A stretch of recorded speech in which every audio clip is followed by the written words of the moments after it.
எஜமானன் நீங்க தானே, என் எஜமானன் நீங்க தானே, எஜமானன் நீங்க தானே, என் எஜமானன் நீங்க தானே.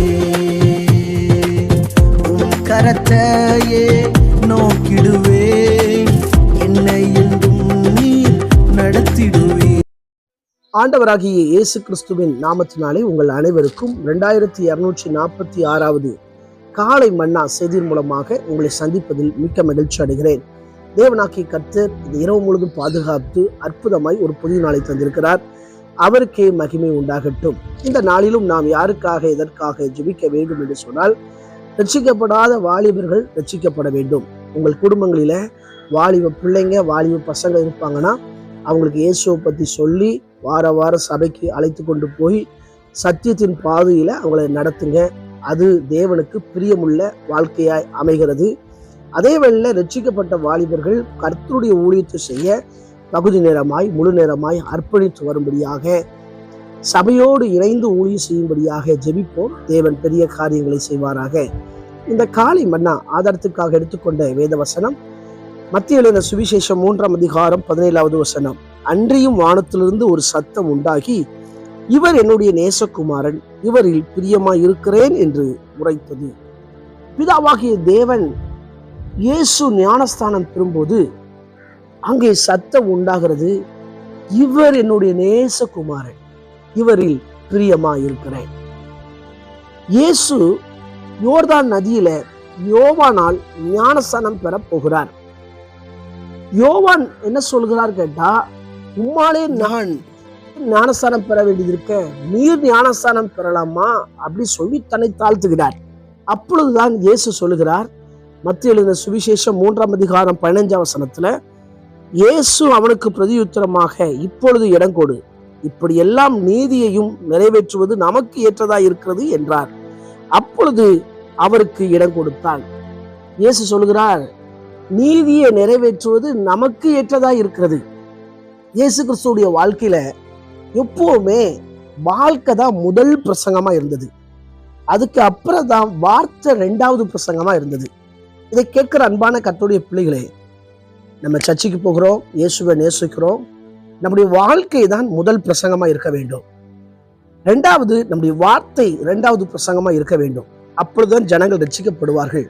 என்னுடைய வாழ்க்கையில நான் கடைபிடிக்காத சத்தியத்தை, நான் பின்பற்றாத விஷயத்தை இந்த காலை மன்னால ஜனங்களுக்கு ஒரு நாளும் போதித்ததில்லை. ஆண்டவருடைய சமூகத்தில் பயபக்தியாய் தாழ்மையாய் சொல்கிறேன். வேதத்தில் பல வார்த்தைகள் இருந்தாலும் சரி, நான் பின்பற்றாத சத்தியங்களை சொல்றது கிடையாது. எந்த ஒரு வசனத்தை பேசுவதற்கு முன்பதாக என்னை நானே நிதானிப்பேன். நான் இந்த வசனத்தின்படி வாழ்கிறேனா, இந்த வசனத்தின்படி நான் இல்லாவிட்டால் நான் போதிக்கிறது கிடையாது. அதுக்கு தன்னை பக்குவப்படுத்தி ஆயத்தப்படுத்தி தான் போதிக்கிறது என்னுடைய வாழ்க்கையினுடைய சுபாவமாய் இருக்கிறது. இன்றைக்கு ஒவ்வொரு கர்த்தருடைய பிள்ளைகளும் தன்னுடைய வாழ்க்கையே முதல் பிரசங்கமா இருக்க வேண்டும். 2வது வார்த்தை 2வது பிரசங்கமா இருக்க வேண்டும். அப்பொழுதுதான் ஜனங்கள் இன்னும் இயேசுவை ஏற்றுக்கொள்வார்கள். யோவான் ஸ்நானகன் இயேசுவுக்கு இடம் கொடுக்கிறார். யோவான் ஸ்நானகனால் இயேசு யோர்தான் நதியிலே ஞானஸ்நானம் பெறுகிறார். அப்பொழுதுதான் வானம் திறக்கப்படுகிறது. புறாவை போல பரிசுத்த ஆவியானவர் வந்து இறங்குகிறார். பிதா சொல்லுகிறார், இவர் என்னுடைய நேசகுமாரன், இவரில் பிரியமாய் இருக்கிறேன். ஞானஸ்நானம் என்பது தேவனுடைய நீதி. இன்றைக்கு அநேகர் சபைக்கு செல்கின்றனர், ஆனால் சிலர் ஞானஸ்நான சத்தியத்துக்கு அர்ப்பணிக்கிறது கிடையாது. சரித்திரத்துல 7 வகையான ஞானஸ்நானம் இருக்கிறது. ஆனால் இயேசு இங்கே பெற்றுக்கொண்ட ஞானஸ்நானம் எது என்று கேட்டால், அவர் மூழ்கி ஞானஸ்நானம் பெற்றுக்கொண்டார்.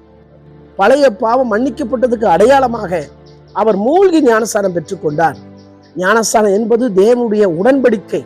ஞானஸ்நானம் என்பது தேவனுடைய நீதி. எனவே ஞானஸ்நானம் எடுக்காதவர்கள் நீங்கள் அங்க வைக்கிற திருச்சபைக்கு சென்று உங்க போதகரிடம் நீங்கள் ஞானஸ்நானம் கண்டிப்பாக பெற்றுக்கொள்ள வேண்டும். இயேசு பாருங்க, அதை சரியான காலத்துல அவர் சரியான நேரத்துல அவர் ஞானஸ்நானம் பெறுகிறார். இன்றைக்கும் சிலர் பார்த்தீங்கன்னா ஞானஸ்தானத்தை ரொம்ப தள்ளி போடுவாங்க. என்கிட்ட சிலர் சொல்லியிருக்கிறாங்க, 30 வயதுல ஞானஸ்தானம் எடுத்தா போகாததா, ஏன் இப்போ ஞானஸ்தானம் எடுக்கணும், அது அவனுக்கு விவரம் தெரிஞ்சு அவன் எடுத்துக்கிடுவான், நம்ம சொல்லணும் தேவையில்லை. இப்படிலாம் என்கிட்ட சொல்லியிருக்கிறாங்க.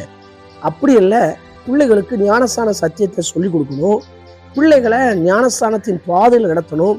ஒருவேளை நமக்கு தெரிந்தவர்கள் இன்னும் ஞானஸ்தானத்தை தள்ளி போட்டுக்கிட்டு இருக்காங்கன்னா, அவங்க பாவம் மன்னிக்கப்பட்டதுக்கு அடையாளமாய், தேவன் அவங்களோடு கூட இருக்கிறதுக்கு அடையாளமாய் அவருடைய வார்த்தைக்கு கீழ்ப்படிய வேண்டும். நமக்கு தெரிந்தவர்கள் யாராவது இன்னும் ஞானஸ்தானம் எடுக்கலன்னா அவங்கள ஞானஸ்தான சத்தியத்துல நடத்துங்க. தேவனுடைய பிரியம் உண்டாகும், தேவனுடைய சத்தம் உண்டாகும், தேவன் அடுத்த கட்ட ஊழியத்துல அவங்கள பயன்படுத்துவார். எனவே இன்றைக்கு நீங்களும் நானும் ஆண்டவருடைய வாழ்க்கைய நீதியை பின்பற்றணும். ஒருவேளை நீங்க சொல்லலாம், நான் தான் ஞானஸ்தானம் எடுத்துட்டேன் பாஸ்டர், ஆனா நீங்க தேவ நீதியை நிறைவேற்றுறீங்களா, தேவ சுத்தத்தை செய்றீங்களா? அது முக்கியம். ஞானஸ்தானத்தோடு நம்ம நிப்பாடிடக்கூடாது. இந்த வார்த்தையை படிச்சு இது என்னெல்லாம் சொல்லுகிறதோ அதெல்லாம் நம்ம செய்யும் போது மறுபடியும் சத்தம் உண்டாகும். இவர் மேல் பிரியமாயிருக்கிறேன், இவள் மேல் பிரியமாயிருக்கிறேன் என்ற சத்தம் உண்டாகும். தேவ சத்தம் ஒவ்வொரு நாளும் காதுகளில் தொலிக்கும்.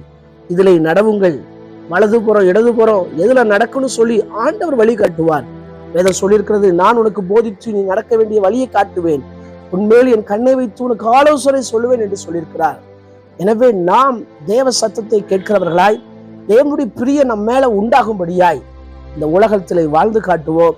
ஞானஸ்தானம் எடுக்காதவர்கள் ஞானஸ்தான சத்தியத்துக்கு அர்ப்பணித்து நீங்கள் அங்க வைக்கிற திருச்சபையில போய் ஞானஸ்தானம் எடுங்கள். தேவன் நிச்சயம் உங்களை ஆசீர்வதித்து தேவ நீதியை நிறைவேற்றுகிற பாத்திரங்களாய் கர்த்தர் உங்களை மாற்றுவாராக. கண்களை மூடி ஜெபிக்கலாம். எங்களை நேசிக்கிற நல்ல தகப்பனே, இந்த வேலைக்காய் வருகிறோம். நீர் பேசின உன்னதமான இந்த வார்த்தைக்காய் ஜெபிக்கிறேன். யாரோ சிலருக்கு இந்த வார்த்தை தேவை என்று அறிந்து இந்த சத்தியத்தை போதிக்கிறீர். அந்த சத்தியத்துக்கு அந்த மக்கள் கீழ்ப்படிந்து நடக்க உதவி செய்யுங்கப்பா. இன்னும் எங்க தேசத்துல, எங்க கிராமத்துல, எங்க பட்டணத்துல எங்க கூட பழகிறவங்க அநேகர் இயேசுவை பற்றி அறியாம இருக்கிறார்கள். அவர்கள் இயேசுவை பற்றி அறிந்து இந்த ஞானஸ்தானம் எடுத்து தேவ சித்தத்தை நிறைவேற்ற கர்த்தர் அவர்களுக்கு உதவி செய்வீராக. குறிப்பாக நாளை நடைபெறுகின்ற எல்லா ஆராதனைகளையும் ஆசீர்வதிங்க, எல்லா பரிசுத்தவான்களையும் பயன்படுத்துங்க. எல்லா மக்களும் தங்களுடைய திருச்சபைக்கு குடும்பமாய் கலந்து கொண்டு தேவனை ஆராதிக்க உதவி செய்யுங்க. தொடர்ந்து தேவ ஆளுகை உண்டாகட்டும். இயேசுவின் மூலம் ஜெபங்களும் ஜீவனுள்ள நல்ல பிதாவே, ஆமென். ஆண்டு சித்தமானால் மீண்டும் நாளை சண்டே ஷார்ட் மெசேஜ் வழியை சந்திக்கிறேன். அதுவரை தேவ கிருபை தாங்குவதாக.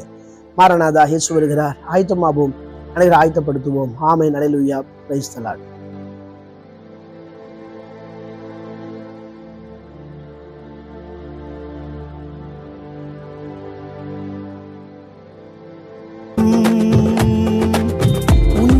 சேவை செய்வே அவன் இயேசுவை பார்த்தான். சூழ்நிலையிலும்